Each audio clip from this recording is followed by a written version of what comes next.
अस्सलाम वालेकुम। मैं आज फैसलाबाद में एक ऐसे घर में बैठा हूँ जहाँ से मुझे बहुत मोटिवेशन मिली। आज मेरे साथ आयशा खान मौजूद हैं।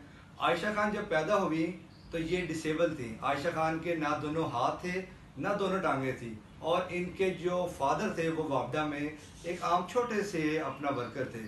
तो आयशा जैसे जैसे बड़ी हुई, आयशा ने हिम्मत नहीं हारी और आयशा ने ये पेंटिंग्स करनी शुरू कर दी। अपने मुंह के जरिए आयशा ने पेंटिंग्स करनी शुरू कर दी, और ये मेरे फैसलाबाद वालों के लिए एक बहुत बड़ी मोटिवेशन है कि आयशा ने कभी हिम्मत नहीं हारी।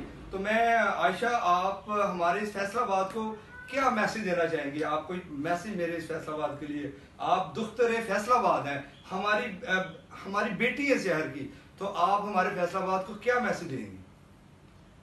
जी, मैं ये कहना चाहूँगी कि मैंने रिसेंटली मैट्रिक किया है, तो मैं हुकूमत से ये चाहूँगी कि वो मुझे सपोर्ट करे। मुझे एक जॉब की ज़रूरत है, तो मुझे जॉब चाहिए कि हुकूमत को चाहिए कि हम जैसे लोगों को भी वो जॉब प्रोवाइड करें ताकि वो भी नॉर्मल लाइफ गुजार सकें। जी, अब आप जैसे आयशा खान जैसे आपको बता रही हैं कि इनकी उम्र 20 साल है और इन्होंने अभी मैट्रिक के पेपर दिए हैं, और आयशा कंप्यूटर का बहुत अच्छा काम जानती है। मेरे पीछे आप ये जितनी पेंटिंग्स देख रहे हैं, ये तमाम आयशा ने अपने मुंह के जरिए पेंटिंग्स बनाई हैं। ये आप, और इतने अच्छे स्केच बनाती हैं आयशा। ये जैसे आप ये देख रहे हैं कि आयशा, ये तमाम आयशा के अपने स्केच हैं, और आप तमाम लोग आयशा से स्केच बनवाएं